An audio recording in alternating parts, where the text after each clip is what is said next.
Chapitre V, du régime des déductions. Section 1, des principes. Article 36. La taxe sur la valeur ajoutée qui a grevé en amont les éléments du prix d'une opération imposable est déductible de la taxe applicable à cette opération pour les assujettis. Les assujettis visés à l'alinéa précédent sont autorisés à déduire du montant d'impôt exigible sur les opérations, la taxe sur la valeur ajoutée payée lors de l'achat ou de l'importation. Des matières premières, des biens intermédiaires et des consommables entrant dans la composition des produits taxables ou qui, n'entrant pas dans taille produits finis, sont détruits ou perdent leur qualité spécifique au cours d'une seule opération de fabrication des mêmes produits. 2. Des biens destinés à être revendus dans le cadre d'une opération imposable. 3. Des services entrant dans le prix de revient d'opérations ouvrant droit à déduction. 4. Des biens meubles, immeubles et services acquis pour les besoins de l'exploitation au titre des investissements et frais généraux. Les assujettis sont autorisés à déduire la taxe sur la valeur ajoutée afférente aux livraisons de biens à soi-même et prestations de services à soi-même visées au point 1,2,3 et 4 ci-dessus. Les biens d'investissement ouvrant droit à déduction sont inscrits dans la comptabilité de l'entreprise pour leur coût d'achat ou de revient hors TVA déductible. Les amortissements relatifs à ces biens sont, pour l'assiette de l'impôt sur les bénéfices, calculés sur base de leur coût d'achat ou de revient hors TVA déductible. Article 37. Le droit à déduction prend naissance lorsque la taxe devient exigible chez l'assujetti. Le droit à déduction est exercé jusqu'au 31 décembre de l'année qui suit celle au cours de laquelle la taxe est devenue exigible. À l'expiration de ce délai, la taxe sur la valeur ajoutée non déduite est acquise définitivement au Trésor public. Article 38. Pour être déductible, la taxe sur la valeur ajoutée doit figurer de façon générale, sur une facture ou un autre document en tenant lieu, dûment délivré par un assujetti et mentionnant son numéro impôt. 2. En cas d'importation, sur la déclaration de mise à la consommation établie par la douane. 3. En cas de livraison de biens ou de prestations de services à soi-même, sur une facture à soi-même. Article 39. Sans préjudice des conditions prévues à l'article 38.L, les déductions afférentes aux exportations ne sont définitivement acquises que lorsque la preuve de l'effectivité de l'exportation est apportée par la production des documents douaniers et de ceux relatifs au rapatriement des fonds sous réserve des législations particulières et de la réglementation de change. Article 40. La taxe sur la valeur ajoutée afférente aux biens qui ne constituent pas des immobilisations et qui sont en stock à la date à laquelle l'entreprise devient assujettie, est déductible lorsque ces biens sont destinés exclusivement à la réalisation d'opérations ouvrant droit à déduction et à condition que ce stock ait fait préalablement l'objet d'une déclaration détaillée. La taxe ayant grevé les immobilisations détenues par les entreprises qui entrent nouvellement dans le champ d'application de la taxe sur la valeur ajoutée, n'ouvre pas droit à déduction. Section 2, des exclusions du droit à déduction. Article 41. N'ouvre pas droit à déduction, la taxe ayant grevé les dépenses de logement, d'hébergement, de restauration, de réception, de spectacle, de location de véhicules de tourisme et de transport de personnes à 1 minute exclusion des dépenses supportées, au titre de leur activité imposable, par les professionnels du tourisme, de la restauration, du spectacle et les concessionnaires automobiles. 2. Les biens et services acquis par l'entreprise mais utilisés par des tiers, les dirigeants ou le personnel de l'entreprise à l'exclusion des vêtements de travail ou de protection, les locaux et le matériel affecté à la satisfaction collective des besoins du personnel ainsi que le logement gratuit sur les lieux de travail du personnel salarié chargé spécialement de la surveillance ou de la garde de ces lieux. 3. Les produits pétroliers, à l'exception des carburants destinés à la revente par les grossistes ou acquis pour la production d'électricité devant être revendus. 4. Les services de toute nature notamment la location, l'entretien, la réparation, afférents à des biens, produits ou marchandises exclus du droit à déduction. 5. Les objets mobiliers autres que ceux utilisés par l'assujetti pour son exploitation. 6. Les immeubles autres que les bâtiments et locaux à usage professionnel. 7. Les biens cédés et les services rendus gratuitement ou à un prix inférieur au prix de revient, à titre de commission, salaire, gratification, bonification, cadeau, quelle que soit la qualité du bénéficiaire, sauf quand il s'agit d'objets publicitaires de faible valeur unitaire hors taxe. Article 42. N'ouvre pas également droit à déduction à la taxe sur la valeur ajoutée sur les véhicules ou engins, quelle que soit leur nature, conçus ou aménagés pour le transport des personnes ou pour les usages mixtes, constituant des immobilisations ainsi que la taxe sur la valeur ajoutée sur leur location, leurs pièces détachées et accessoires ou les services afférents à ces mêmes biens. Toutefois, l'exclusion visée ci-dessus ne concerne pas des véhicules routiers comportant 10 places assises ou plus, chauffeurs inclus, et utilisés par des entreprises pour le transport exclusif de leur personnel. Des véhicules ou engins acquis par les entreprises de transport public de voyageurs et affectés de façon exclusive à la réalisation des dits transports. Des véhicules particuliers acquis par les entreprises de location de voitures. 2. Les transports de personnes et les opérations accessoires aux dits transports, à l'exclusion des transports réalisés, soit pour le compte d'une entreprise de transport public de voyageurs, soit en vertu d'un contrat permanent de transport conclu par les entreprises pour amener leur personnel sur les lieux de travail.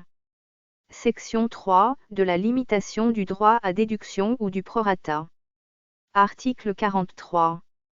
Les assujettis qui ne réalisent pas exclusivement des opérations ouvrant droit à déduction sont autorisés à déduire la taxe sur la valeur ajoutée par application d'un prorata de déduction.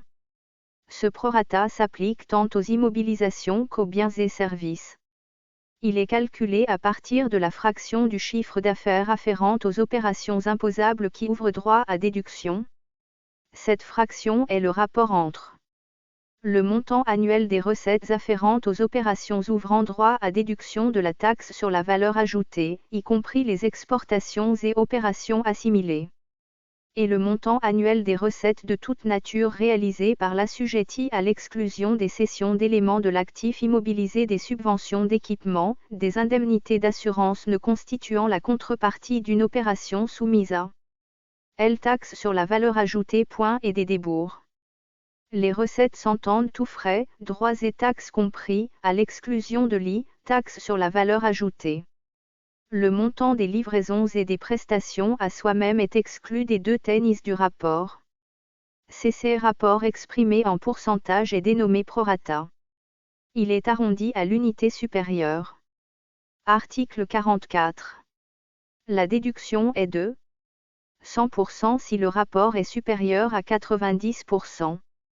80% si le rapport est supérieur à 70% et inférieur ou égal à 90%. 60% si le rapport est supérieur à 50% et inférieur ou égal à 70%. 40% si le rapport est supérieur à 30% et inférieur ou égal à 50%. 20% si le rapport est supérieur à 10% et inférieur ou égal à 30%. 0% si le rapport est inférieur ou égal à 10%. Article 45. Le prorata prévu à l'article 43 ci-dessus est déterminé provisoirement en fonction des recettes réalisées l'année précédente pour les assujettis existants ou en fonction des recettes CT produits prévisionnels de l'année en cours, pour les nouveaux. Le montant du prorata définitif est arrêté au plus tard le 31 mars de l'année suivante. Les déductions opérées sont régularisées en conséquence dans le même délai. Le prorata prévisionnel ne peut être accepté pour les entreprises existantes que sur justification du prorata définitif de l'exercice antérieur lui servant de base, ou pour les entreprises nouvelles, sur les éléments prévisionnels de comptabilité. Article 46. Lorsque le prorata définitif afférent à chacune de 4 années qui suit celle de l'acquisition ou de la première utilisation d'un bien constituant une immobilisation varie de plus de 10% par rapport au prorata définitif retenu pour effectuer la déduction précédente, il est procédé soit au reversement, soit à la déduction complémentaire d'une fraction de la taxe ayant grevé initialement l'immobilisation. Lorsque la variation du prorata est inférieure ou égale à 10%, aucun versement ni déduction complémentaire n'est admis. Article 47.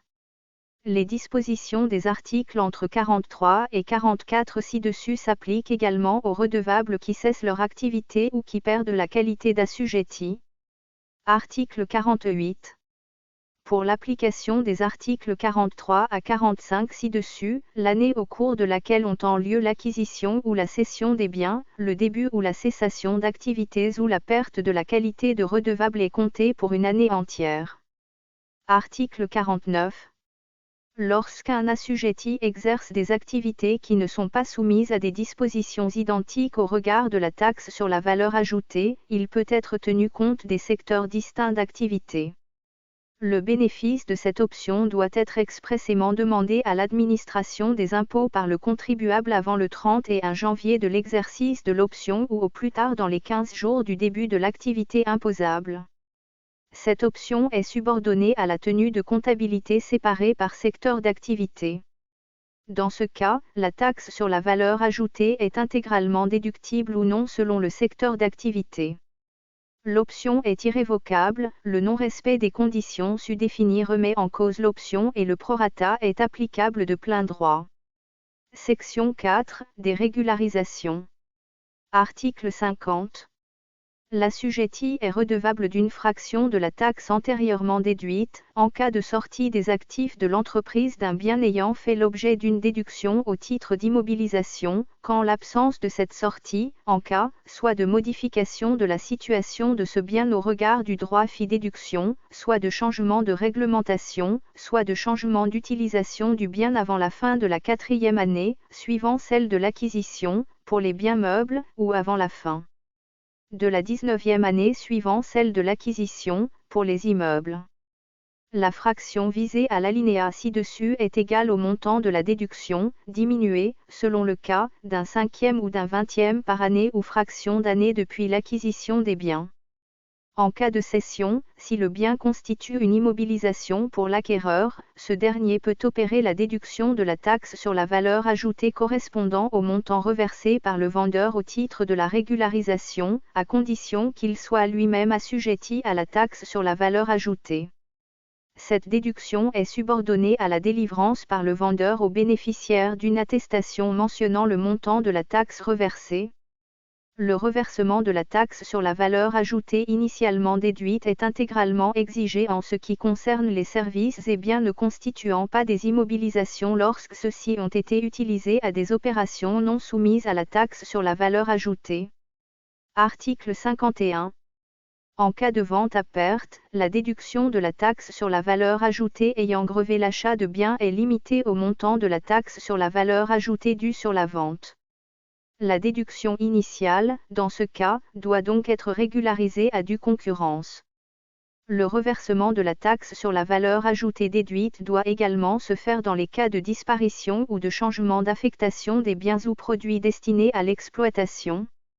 Article 52.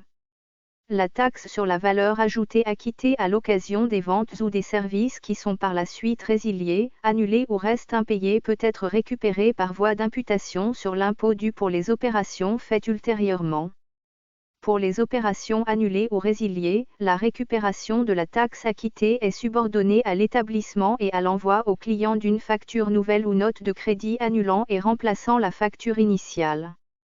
Pour les opérations impayées, lorsque la créance est réellement et définitivement irrécouvrable, la rectification de la facture consiste en l'envoi d'un duplicata de la facture initiale avec des indications réglementaires surchargées de la mention du montant de la facture demeurée impayée au prix hors taxe sur la valeur ajoutée et pour le montant de la taxe sur la valeur ajoutée correspondante qui ne peut faire l'objet d'une déduction.